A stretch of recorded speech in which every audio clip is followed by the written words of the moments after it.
Hey guys, by the time you have hit your 30s, you may be thinking about how can I have enough wealth to retire on? And a couple things you probably have learned in the past, or at least I hope so, is first maybe make a decent cup of coffee, because every morning you gotta start off with some of that coffee. And if you haven't learned how to make some, well, there's still time to learn. Secondly, maybe you've learned how to keep a job and earn an income. Well, if you haven't, well, it's time to get out of your dad's basement and start to figure out how to earn some extra money so you can maybe have some at the end of retirement. But let's get serious. In your 30s is a great time to build some wealth. And today we're going to be talking about a couple steps to build massive wealth in your 30s. Hey guys. My name is Steve, and I run the Frugal Expat website, where we try to help people to save more and invest better. And today we're talking about how to build massive wealth in your 30s. And we're going to be going step by step to help you to build massive wealth today. Now, you may not be in your 30s. You could be in your 40s, or you could be in your 20s. But this is a great video for you guys to kind of like and subscribe if you like this content. All right, let's get to it. I was in your same shoes. When I was hitting 30, I was trying to make sure to save more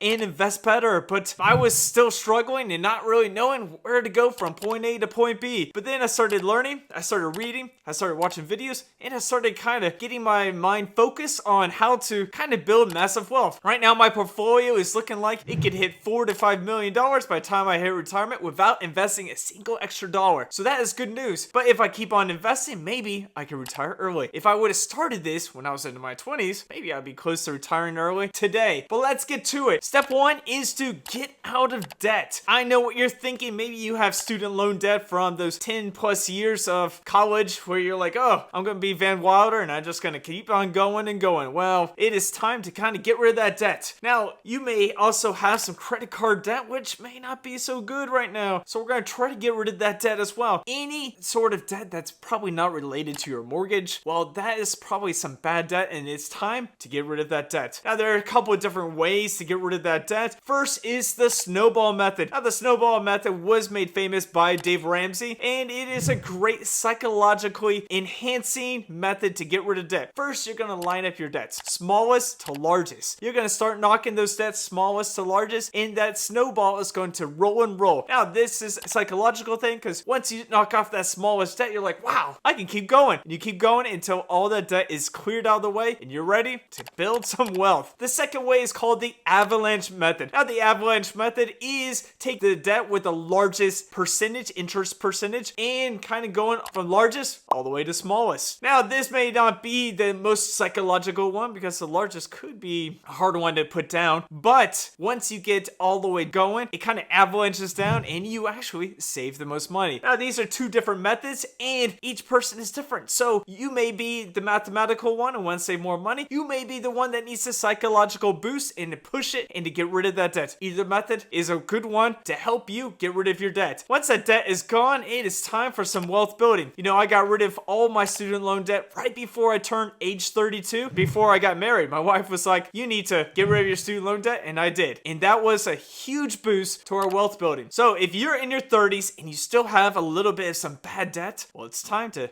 kind of get rid of it. All right, let's get on to step number 2. Step number 2 is going to be build a budget. Now, I know what you're thinking. Budgets are not the good words that people like to say. They're like, oh, you're restricting my money. But seriously, it is time to track where your expenses are going. Your money is coming in and it's coming out. And you don't know where your money is going out to. And all of a sudden, at the end of every month, you have $0. Well, that's not a good feeling to be. So it's time to start tracking your expenses. Easy enough. You can just take a spreadsheet, write down all the expenses you have, and then see where your money is going. It's an easy way to see, oh, you're spending $200 on coffee every week. Well, maybe it's time to start making coffee at home. Or maybe you're going out 3 or 4 times a week and it's costing you arm and a leg. Well, that's a way to kind of cut it out. Maybe you're seeing, oh, maybe I have Netflix, Amazon Prime, I've got Disney Plus, I've got HBO Max, I got Paramount, too many streaming services. Maybe you cut 3 or 4 of those out, keep one, maybe find some someone that you can share a streaming service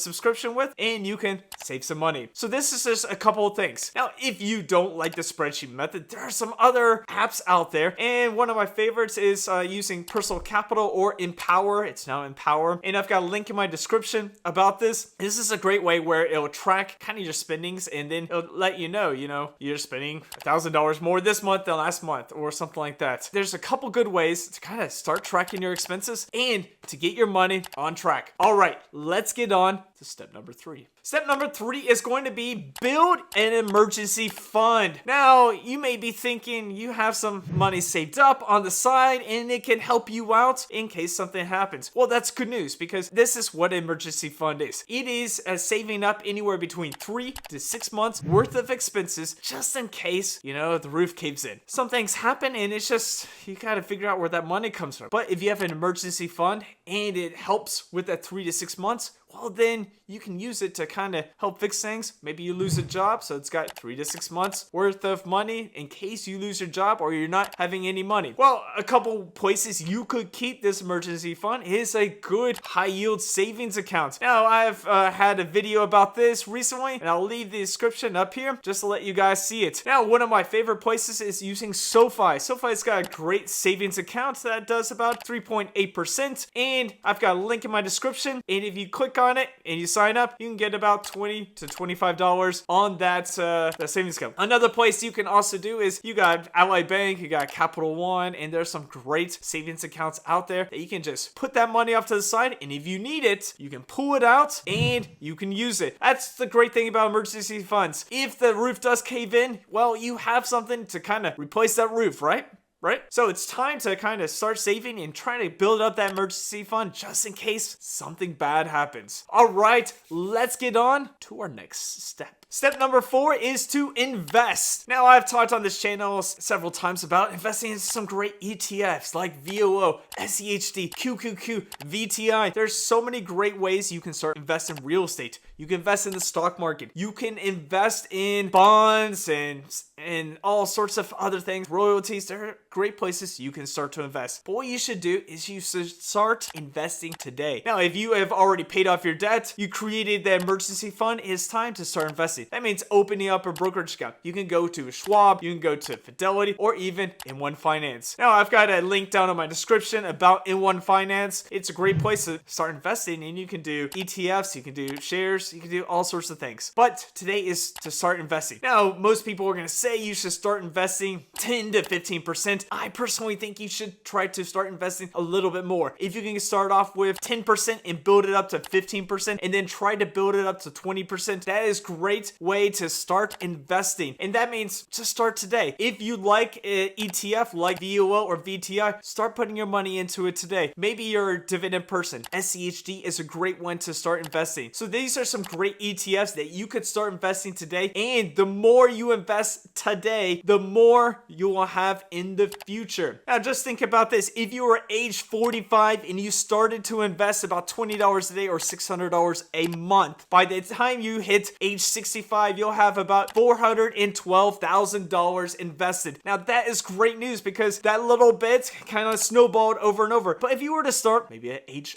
30, retired at 65, and you had the same amount, that amount's going to hit about $1.91 million. Now, think about that, those numbers. Now, you just invested 15 years more than the previous one, but you gained about $1.5 million more in that process. Now, that is the power of compounding interest. So the more you start investing today and the more time you have, compounding interest is going to work. And compounding interest is the interest on interest. So you have your principal and it's going to gain, let's say 10%. And then the next year it's going to be 10% on top of that 10%. So it's going to compound and grow kind of like a snowball. So it's going to roll and roll and roll and grow to it so big and fat that you're going to be rich and happy on the beach. All right, so that's what you should start doing today. Start investing. Start off small. If you can, start off bigger, of course, and try to aim for that maybe 20% or even more. The more you start investing today, the better. Start investing in maybe your 401k and then your Roth IRA. And with your Roth IRA, that is tax-free income when you hit retirement. So let's start investing in that that as well. The more you get invested for your future, the better. All right, let's get on to our next step. Step number 5 is going to be start investing for your child's future. That means making maybe a college fund, or maybe having an account for them to have money to kind of do something later in life. Now, there are 2 great different funds that you can start off with. You got the 529, which can be a tax advantage in certain states, or you can also look at a UTMA. A 529 is a great educational account that you can start investing today for your child's college and education future. Now, if they don't want that, well, you can also pass it on to your next child, or maybe use it for your own education purposes. You can also start a UTMA, which helps out with maybe if they want to start a business or buy a house or down payment. It's just a great way to kind of build that generational wealth for your child. Now, first, like I said, you should start investing for yourself and your future, but then next, help out with your child's future. You might as well give them a leg up on the competition and allow them to kind of have some of the benefits of investing for the long term. So that's a great way to kind of build wealth for not only yourself, but your child's future. All right, let's get on to our next step. Step number 6 is going to be either buy a home or pay off your mortgage. Now, when we think about buying a home, we think about a huge cost that's going to last us about 30 years. Now, depending on the interest rate when you got your home, if you got it when it was sub 3%, well, maybe I'll hold on to that home for about the 30 years if it's locked in for a 3%. But if it's like 4, 5, 6, 7%, well, maybe that percentage could be a little bit higher, and you may want to pay it off early. So it's time to think about how we can pay off our mortgage a little bit earlier, or even if you're thinking about buying a house, maybe you've been renting your same house for about 6 or 7 years, and it's time to put roots down. So it's time to build that down payment so you can buy a home. I know you're searching and looking, and possibly you're looking for a great place to live. Well, it's time to use some of the things we've been talking about in this video to save money and to kind of invest for your future, but it's also time to kind of find some roots to help you kind of buy a home for your future. All right, so if you are already a homeowner and you have a high interest rate, well, it may be time, to start trying to put a little bit more extra payments in order to kind of pay off that mortgage early. Did you know that most millionaires pay off their mortgage in about 10.2 years? Now, that is something to think about. So the quicker you can get that mortgage paid off, the quicker you have more money to invest and to kind of possibly retire early. All right, let's get on to our next step. Step number 7 is going to be invest more for your future. So if you have accomplished steps 1 to 6, well, then that's a great news for your 30s. So step 7, I mean, obviously we're going to be looking at kind of increasing our knowledge. So we're maybe investing into some ways to earn more income. We're maybe investing into some side hustles, and we're probably investing more into our portfolio in order to kind of possibly retire earlier, just having even more money at retirement. So this is just investing more into your future. And I do this all the time. I'm looking up books. I'm taking courses on kind of doing better at video editing and even YouTube. And I'm looking at ways to kind of improve my life. And so this is a way you can start investing into your future. And step number 8 is going to be avoid some lifestyle inflation. When I say inflation, not just the parts where money is becoming less. I'm talking about spending more. Now, not every day you could be spending more, and just because you're making an extra $5, $10, $15,000 a year doesn't mean you should be spending an extra $5, $10, or $15,000 a year. It means you can kind of keep your expenses the same, but instead of spending that money, you could be investing it for the future. You could be paying down your mortgage. You could be building that emergency fund, or even building a college fund or an educational fund for your kid. There are so many things you could be doing with that extra money instead of spending it. So remember these 8 steps in order to get wealthy in your 30s. Now, I hope you learned a little bit about this, and if you did, leave me a comment. Let me know what step you are on. Let me know if you have accomplished all of these steps, which is incredible. I am getting close to 40, and so I am trying to get all the way down this list to make myself wealthy for the future. Make sure to like and subscribe, and I'll see you in our next video.